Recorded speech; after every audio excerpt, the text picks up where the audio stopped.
로마인들이 처음 그리스도의 사람들을 만났을 때에 그들이 믿고 있는 신앙이 너무 독특하고 특이해서 저들을 어떻게 불러야 될지 그게 고민이었답니다. 그래서 어떤 로마인들은 심지어 크리스천들을 무신론자라고까지 그렇게 불렀다는 얘기입니다. 이런 대화를 한번 상상해 볼 수 있겠습니다.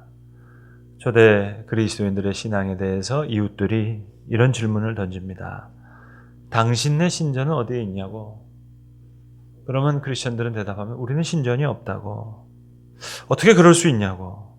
그렇다면 당신들이 기쁘시게 하는 그 신을 위해서 제사를 대체 어디서 드린단 말이요. 당신들이 제사에 드리는 제물은 도대체 어디에 있습니까? 이런 질문에 그리스도인들은 우리가 믿는 그리스도께서 우리를 위한 제물이 되셨다고 그렇게 답했을 겁니다.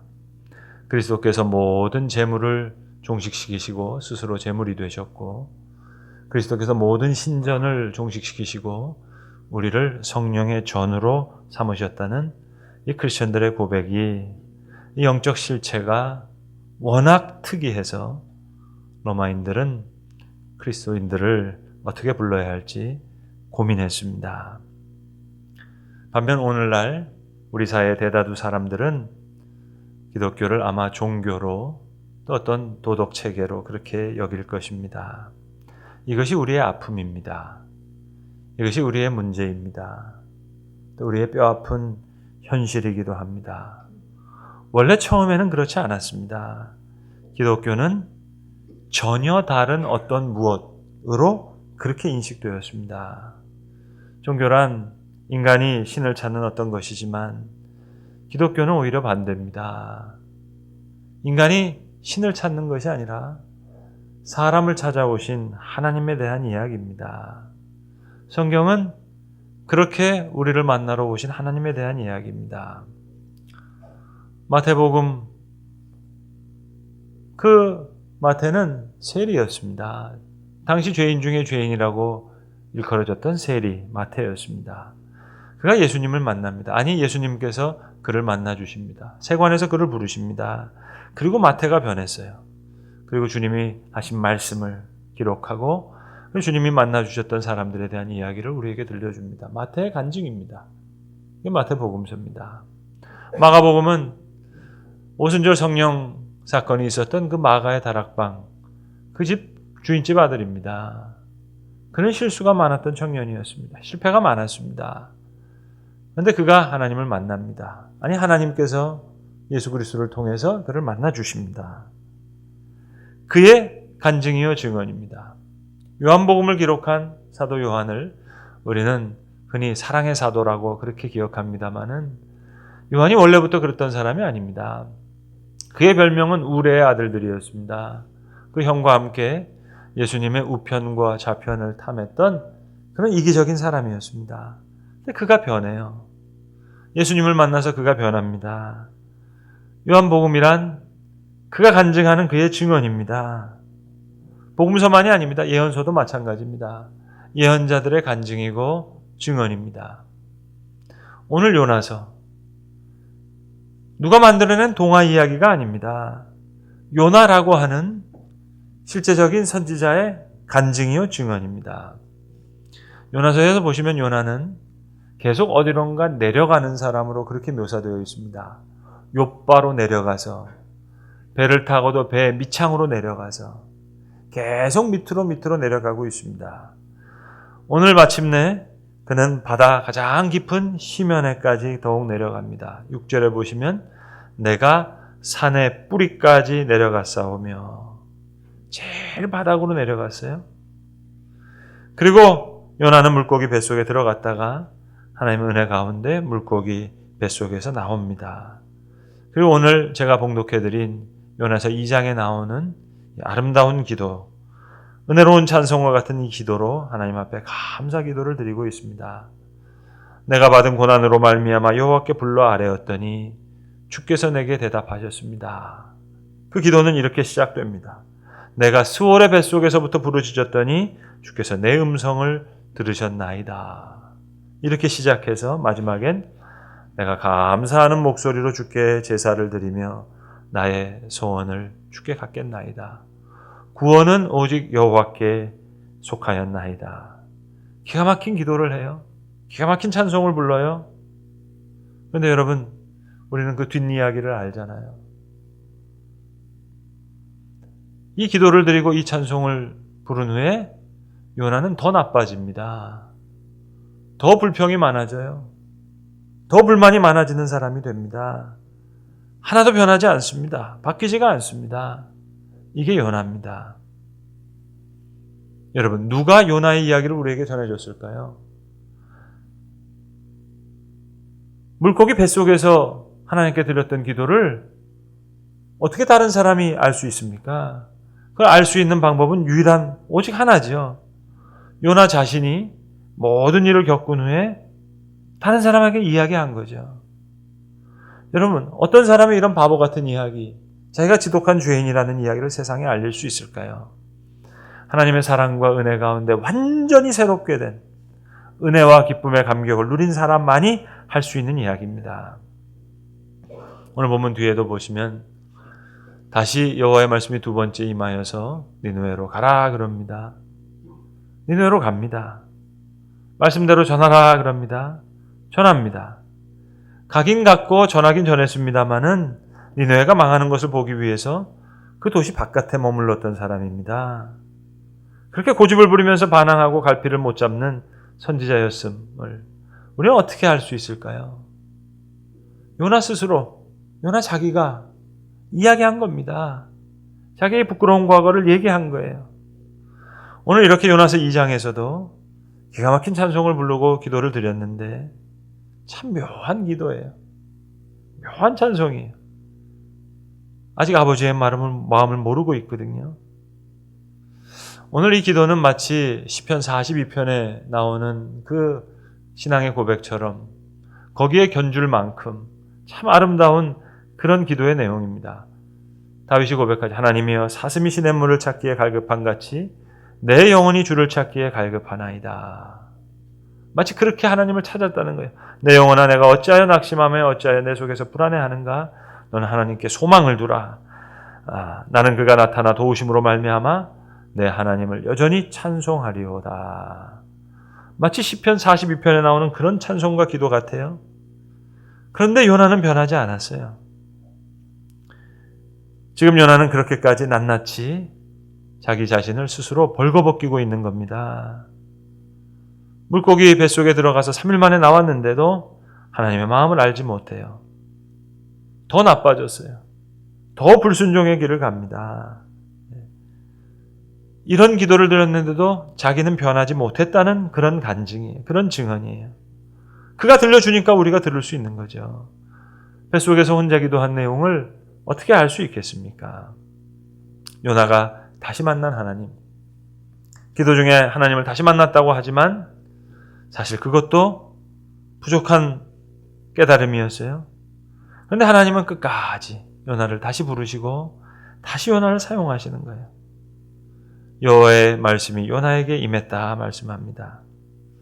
요나는 사실 여호와를 예배하지 않았습니다. 니느웨 사람처럼 사악한 민족, 하나님 벌하시는 게 마땅하지. 나 같은 사람에게 복을 주셔야지. 그래서 동쪽 니느웨로 가라는 것을 서쪽 다시스로 갔습니다. 육로를 통해서 가라는 것을 배를 타고 해로로 갔습니다. 큰 도시로 보내받은 자, 세상 끝으로 가는 배를 타고 갑니다.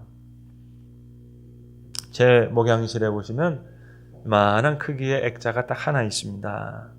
제가 청년부 목사일 때 그 청년부 회원 중에 한 명이 판화 작가였는데 그 작가가 만들어준 작품입니다. 작품은 제목은 없지만 예수 믿는 사람들은 다 알 수 있는 그림이에요. 단색 톤으로 되어 있는 판화 작품인데 제일 큰 장면이 탕자가 집을 떠나고 있는 장면이에요. 집을 뒤로 하고 보증 같은 걸 쥐고 어두운 그림자와 함께 이렇게 길을 떠나고 있는 장면입니다. 그런데 이만한 액자예요. 제가 정확하게 설교하려고 오늘 센치로 재갖고 왔어요. 근데 0.1cm예요. 0.5cm예요. 저 위에 눈, 코, 입도 안 보이는 그냥 성과 같은 조그만 점과 같은 하나 그려져 있어요.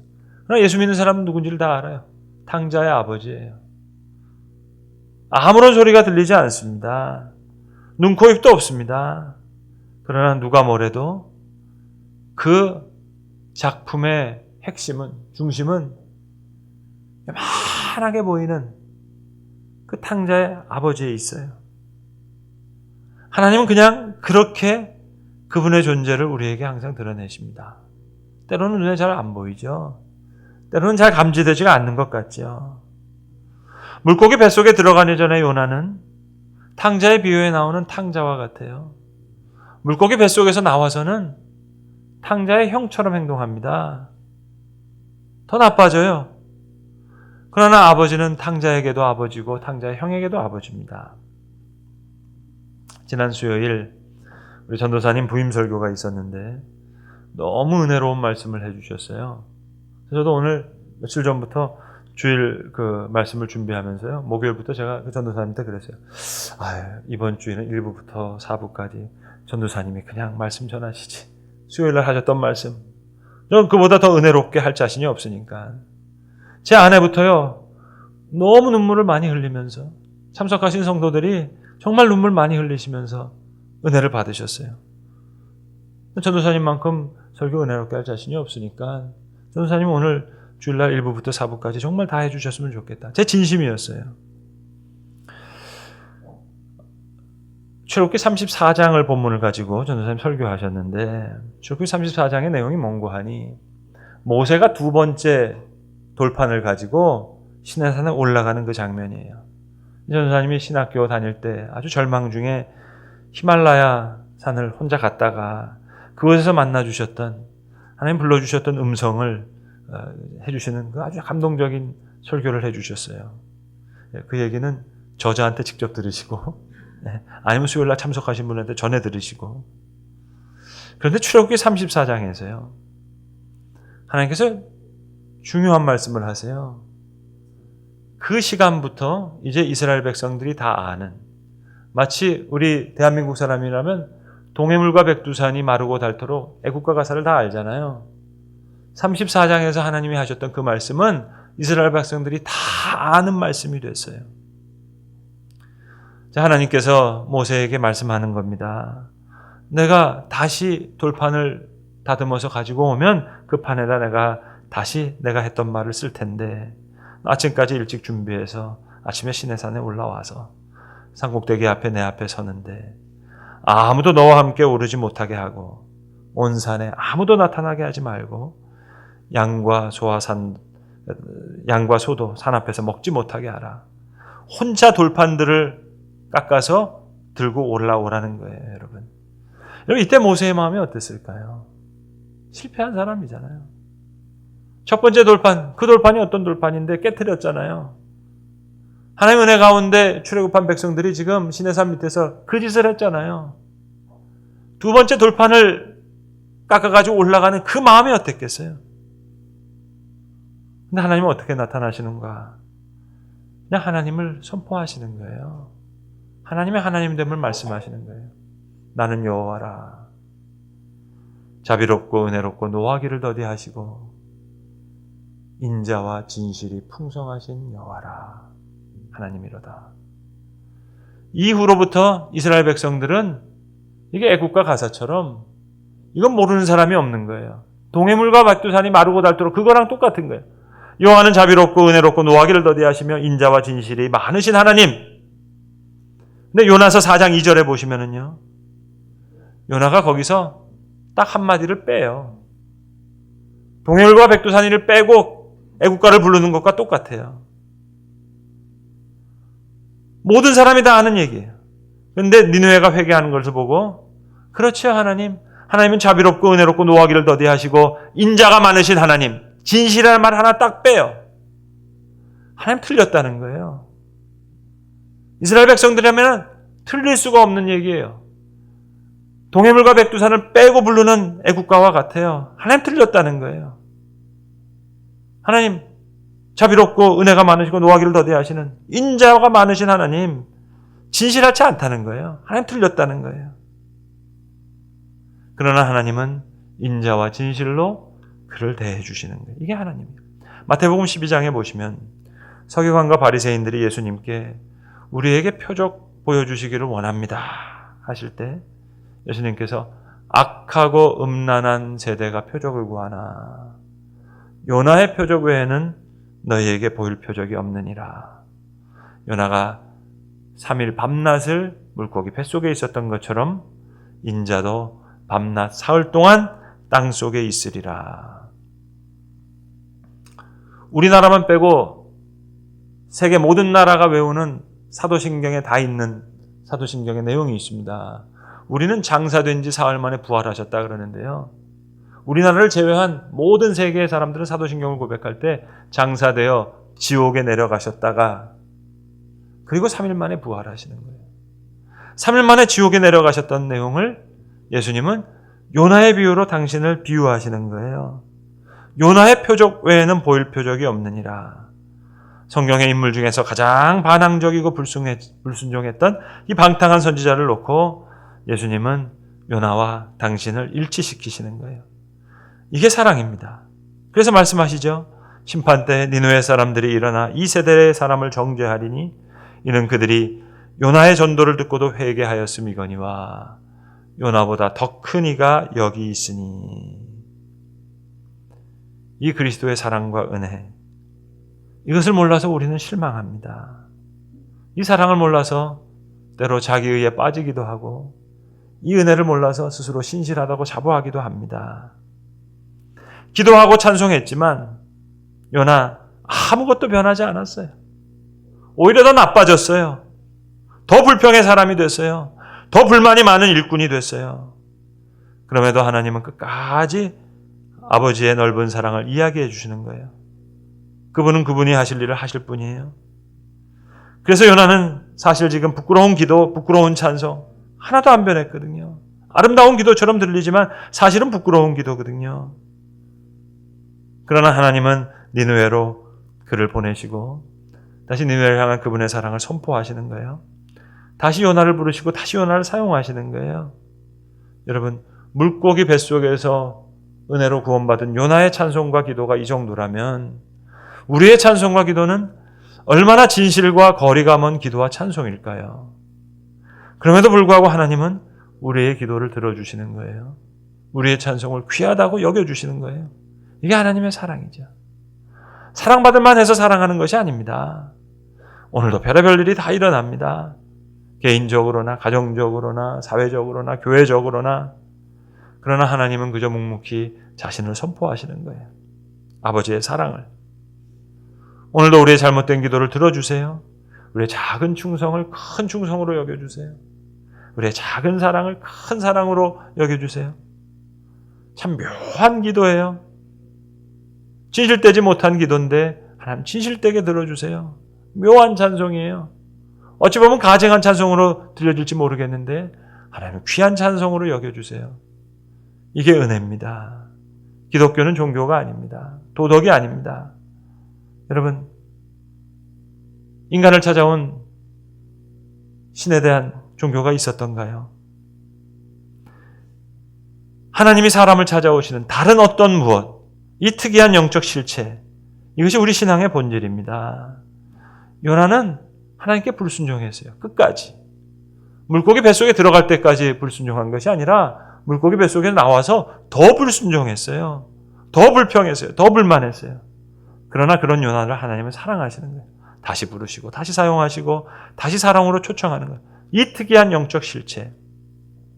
요나 사실 자기 딴에는 진실한 기도라고 생각했죠. 그러나 변하지 않았어요. 자기 딴에는 진실한 찬송이라고 생각했어요. 그러나 그 뒤에 더 불순종해요. 그러나 하나님은 이것을 귀한 찬송으로 받아주세요. 이런 하나님의 사랑을 만나고 나니까 자신의 실수, 허물, 부끄러움을 그대로 드러내는 것이 전혀 부끄럽지가 않아요. 오히려 드러내고 싶어요. 마치 베드로가 물고기를 잔뜩 잡은 후에 주님 나를 떠나소서 나는 죄인이로소이다 그렇게 말했듯이 오늘 요나의 기도는 그런 기도입니다. 우리의 찬송과 기도도 그렇습니다. 그러나 진실치 못한 기도를 하나님은 진실한 기도로 받아주시는 거예요. 온전한 찬송이 아니지만 하나님은 온전한 찬송으로 받아주세요. 여러분, 구약성경은 아시는 대로 창조로부터 시작해서 출애굽의 역사로 이어져서 바벨론 포로의 역사로, 그리고 바벨론 포로에서 귀환하는 얘기로 이야기가 끝납니다. 창조의 역사 가운데서도 아담과 하와는 불순종했고요. 출애굽의 은혜를 누리면서도 광야와 시내산에서 불순종했고요, 이스라엘 백성들은. 그래서 불순종의 결과가 바벨론 포로로까지 이어집니다. 다시 돌아오게 하시는 은혜를 베풀어 주셨지만 포로에서 다시 돌아와서도 또 불순종하는 거예요. 그게 학개스가랴 말락입니다. 그게 그 말씀이에요. 이것이 이스라엘의 역사이고 우리의 모습이고 요나의 모습입니다. 에덴 동산에서도 불순종했고요.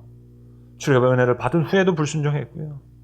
그래서 바벨론 포로로 갔다가도 돌아오면서도 또 불순종하고요. 그러나 하나님은 끝까지 사랑하시는 거예요. 인간을 찾아오시는 전혀 다른 무엇, 이게 복음입니다. 오늘도 이 기도에서 요나가 고백하죠. 바다풀이 내 머리를 감쌌나이다. 바다풀이 다 감쌌어요. 3일 동안. 그래도 아직 정신을 못 차렸어요. 수월의 뱃속에서, 지옥의 뱃속에서 부르짖었습니다. 내가 산의 뿌리까지 내려가 싸움에 땅의 그 빗장으로 나를 오래도록 막아 싸우나 여호와께서 내 생명을 구덩이에서 건지셨나이다. 찬송했지만 아직 아버지의 마음을 몰라요. 마지막에는 감사하는 목소리로 주께 제사를 드리며, 다른 사람은 그렇겠지만 나는 감사하는 목소리를 주께 드리며 나의 소원을 주께 갚겠나이다. 웬걸요? 소원을 갚기는커녕 더 큰 불평과 더 큰 불만과 더 큰 불순종의 길을 걸어갑니다. 제 목양실에 있는 그림처럼 탕자의 모습은 큰 그림자로 전면에 나와 있어요. 하나님은 0.1cm예요. 그러나 그 작품의 중심인 거예요. 하나님의 역사는 보이지 않는 곳에서 이루어집니다. 여호와께서 그 물고기에게 명하사 요나를 육지에 토하니라. 요나가 하나님께 기도한 것 같지만 하나님께서 요나에게 찾아오셨던 거예요. 어떨 때는 큰 물고기로, 어떨 때는 작은 벌레로, 어떨 때는 박넝쿨의 그림자로 찾아오시는 거예요.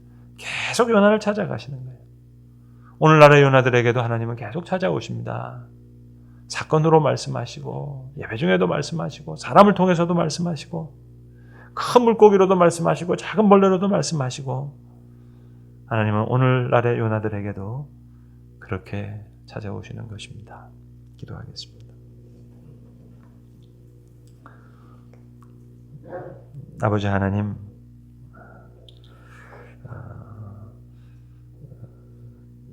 이 묘한 기도, 이 묘한 찬송을 하나님께서는 진실한 기도로 받아주시고 또 귀한 찬송으로 받아주셔서 다시 요나를 부르시고 요나를 사용하시고 다시 아버지의 사랑을 그에게 들려주신 것을 우리가 기억합니다.